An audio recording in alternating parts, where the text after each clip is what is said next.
Preparation আলহামদুলিল্লাহ বরাবরই ভালো ছিল। এজন্যই আলহামদুলিল্লাহ এক্সামটাও ভালো হয়েছে। দিনটা ওদের একটা ক্যারিয়ার সময় এখন মেডিকেল বলেন, বুয়েট বলেন, ইউনিভার্সিটি সব কিন্তু এট এ টাইম আমাদের এক্সামগুলো নেবে ওদের রেজাল্টের পরে। রুটিনটা যখন ওরা তৈরি করেছিল তখন শিক্ষা বোর্ড ওরা একটু বিশেষ বিবেচনা করে যে করতো, এটা আমাদের জন্য কেন সবার জন্য ভালো হচ্ছে। আজকের পরীক্ষা আলহামদুলিল্লাহ ভালো হয়েছে। কোয়েশ্চেনটা কিছুটা টাফ ছিল, বাট আলহামদুলিল্লাহ সবগুলো মানে সম্পূর্ণভাবে দিয়ে আসতে পেরেছি আলহামদুলিল্লাহ। আপনি বলছেন যে একটু সহজ ছিল প্রশ্ন, আপনি বলছেন একটু টাফ ছিল, মানে আসলে বিষয়টা কেমন ছিল? একটু টাফ আসলে বলতে গেলে এমসিকিউর যে ব্যাপারটা, একটু কোয়েশ্চেন আনসারের যে ব্যাপারটা, সেটা যদি আসলে প্যাসেজটা ভালোভাবে পড়া যায় তাহলে আনসার করা যায়, কিন্তু এটা একটু মানে সময়ের ব্যাপার আর কি।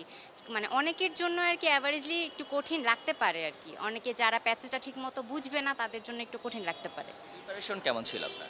প্রিপারেশন আলহামদুলিল্লাহ বরাবরই ভালো ছিল। এর জন্যই আলহামদুলিল্লাহ এক্সামটাও ভালো হয়েছে।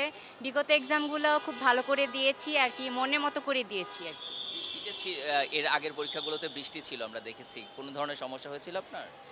আসলে আমার বাসাটা আসলে সামনে হওয়ার কারণে আমার তেমন কোনো সমস্যা হয়নি, কিন্তু শুনেছি যে অনেকেই হচ্ছে অনেক দূরে থেকে এসেছে, যার কারণে তাদের জন্য অনেক সমস্যা সৃষ্টি হয়েছে। তারা অনেকে মানে দেরিতে এসেছে এবং প্রশ্ন দেওয়ার পরেও অনেক শিক্ষার্থীরা এসেছে, তাদের জন্য কিছুটা সমস্যার সম্মুখীন তারা হয়েছে।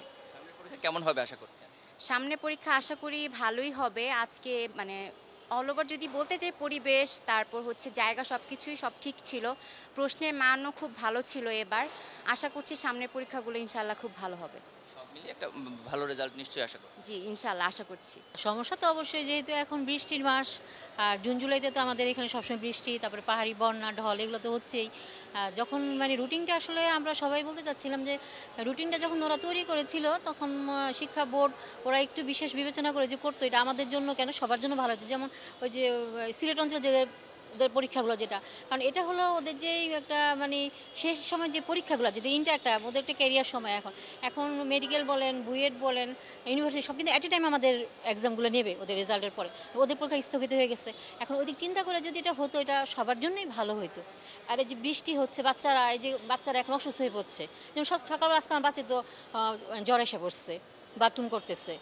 মানে এই যে একটা টেনশন, এই যে আমি বৃষ্টিতে ভিজে যাচ্ছি, এটা বাচ্চাদের জন্য আমাদের যেমন তেমন ওদের যে প্রবলেম, ওরা তো পরীক্ষাটা দিতে আসবে, ওদের তো সেই মেন্টাল প্রিপারেশন নিয়ে আসতে হবে সবার জন্য। এটা আমার জন্য শুধু বলছি না, আমি সারা বাংলাদেশের বাচ্চাদের জন্য বলতে যে আল্লাহ যেন ওদেরকে সুস্থ রাখে, ওরা যেন ঠিকমতো পরীক্ষাগুলো দিতে পারে, এটাই সবচেয়ে বড় কথা।